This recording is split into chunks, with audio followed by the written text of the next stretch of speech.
Good evening, everyone. It's 11 p.m. on January 15, 2016, Friday, and it's been a long time since I posted a vlog or any type of video on this channel, and it's been a long time since I posted an update on either of my channels, so I figure it's about time to make an update and let you guys know what's been going on. Hopefully this won't take too long. First of all, I had an excellent Christmas home. Had a great time spending some time with Mom and some other family members, and I got a lot of great things for Christmas, some of which I'll be making YouTube videos of later on, so look forward to that. I didn't film too many videos while I was home. I planned on filming quite a few. I ended up filming 3 and uploading only 1 of those, so not great odds, but it was just because it was the first time in 4 months that I had any free time to myself, not having to worry about school and stuff. And I didn't want to spend all my time filming and editing videos, because although I like doing it, it is time consuming and surprisingly energy consuming. It really tires you out to film and edit videos, just talking for long periods of time as I do in my videos. So I got a few filmed, but not that many, but that's okay because I brought other stuff up here with me aside from a few of my Christmas gifts that I will be making videos of. So videos to come when I get time, which means maybe 1 every couple weeks or something. So that is that. Next, this is a really exciting piece of news for me. As of today, I am now a licensed amateur radio operator, which it's just so awesome. I took the examination yesterday and I passed with 76%. So awesome. There was about 20 of us that took the exam and 13 of us passed, 3 with honors. And I think those are a lot better odds than what usually happens. From what I've heard, usually when tests are done at school, the pass rate isn't that high, like about 1/3 or something.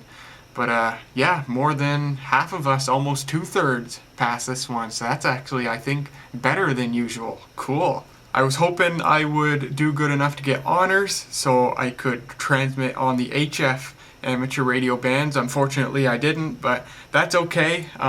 Even just the straight pass still lets me broadcast on VHF and UHF, so the handheld transceivers, like the one I showed when I did the tour of the amateur radio station at school, I can use that and get on the repeaters and talk to people locally or all over the province and maybe even across the Maritimes.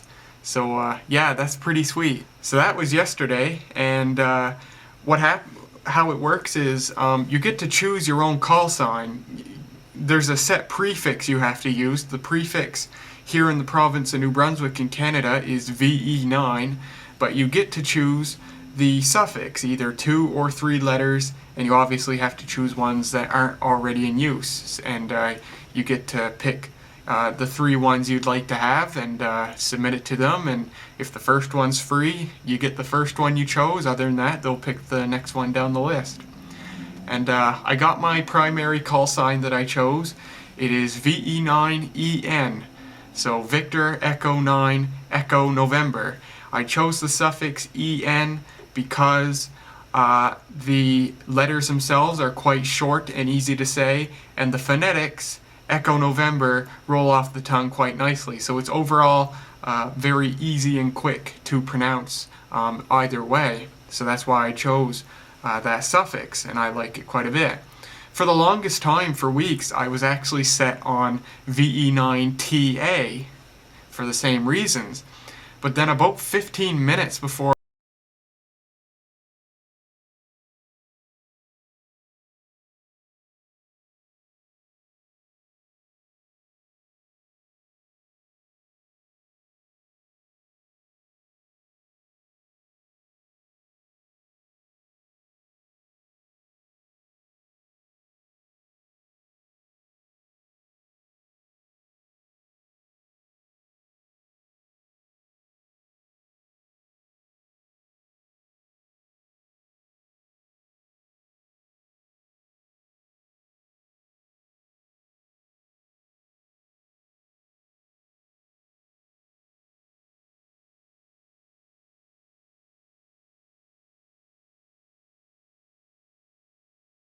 site and you go to their amateur radio lookup and you actually search my call sign, I come up on the results there. So that's pretty awesome.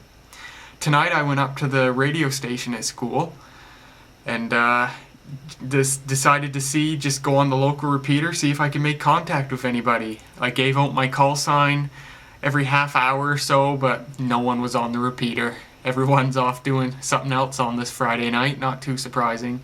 So I didn't make contact with anybody, but it's progress nonetheless. My first time ever transmitting on the amateur radio bands. I was well, not my first time transmitting, my first time transmitting by myself under my own call sign. And I was a little bit nervous, but it got better after the first couple of times, and yeah, I'm hoping that soon I can make contact with someone. I did film a video of my attempts up at the station to make contact with someone, and I'll assemble it into a video and upload it on YouTube. Why not? So yeah, I'm now an amateur radio operator, and that's totally awesome. Super excited. I've wanted this for years and years. So I'm actually going to be going on eBay and look for a dual band VHF UHF handheld transceiver. The last time I looked was before Christmas, and there were quite a many on eBay. I'm looking now and there's hardly any, and what ones there are very expensive, $150, $200, $250. I'd like to see if I can get something for no more than $50. Most of what I'm looking at are transceivers from the 90s, because I don't want a modern transceiver, a modern day one, because they're really tiny these days, and I'd like something a bit bigger, something with a nice bit of heft to it. So I'm looking at ones from mostly no later than the early 2000s, but no older than like the late 80s, early 90s, because once you get older than that, you lose features that are kind of required now, like subaudible tones, which are required to access most repeaters. So I want a radio with that, or else I wouldn't be able to get on the repeater, which would make it not nearly as useful.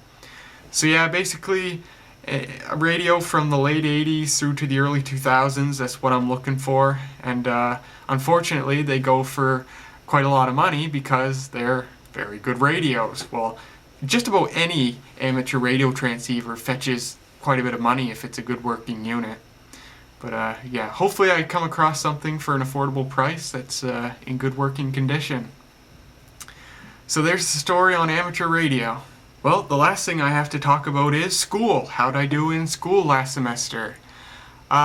You know, it's funny. I can remember doing one of these update videos, I guess near the beginning of summer, and I reported on how I did at the end of the school year, and you know, I did really well, and I said, hey, I hope I can continue this performance into next year. That's a laugh. That's a big laugh. This semester of school has been by far the hardest that I've ever encountered. There was so much work and so much studying you have to do to grasp concepts. And anyway, how did I do? Good, mostly. I failed one course. It was a course that I did very poorly in. I struggled a lot in pretty much the whole semester. I think it was by October that I knew that my chances of passing it were slim unless a miracle happened. I tried throughout the whole semester as best I could to get things under control. Did what I could. I couldn't do much because I had 4 other courses that needed my attention, courses that I was doing half decent in, so I didn't want to sacrifice those for this one course that I wasn't doing so well in. I did what I could with the resources I had. Didn't quite make it through. I held a little bit of hope because the exam didn't go as horribly as I thought. I've since seen my exam. I saw the professor to see how I did. I didn't do good on the exam, not at all. But I thought I did at the time, so I held a little bit of hope. But nay, it was for naught.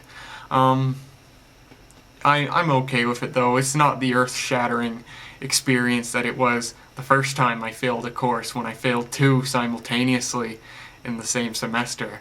That I thought was the end of the world. The times are different now. I know that it's fine, and I will study up over the summer and I'll kill the course next year. So that is that. As for my other 4 courses, I did fine in them.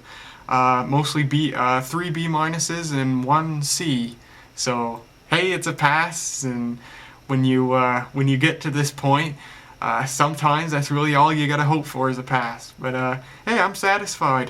The 1 failed course didn't hurt my GPA hardly any, because the farther along you get in your degree program, the less that a bad course affects your GPA. So yeah, I'm happy. So overall, I'm satisfied. Would have been great if I passed that 1 course, but I'm not gonna sweat it. I'll get it next year. Some of you might wonder why I bother talking about this stuff on YouTube. Why do I bother reporting on my school marks? It's nothing that my viewers need to know.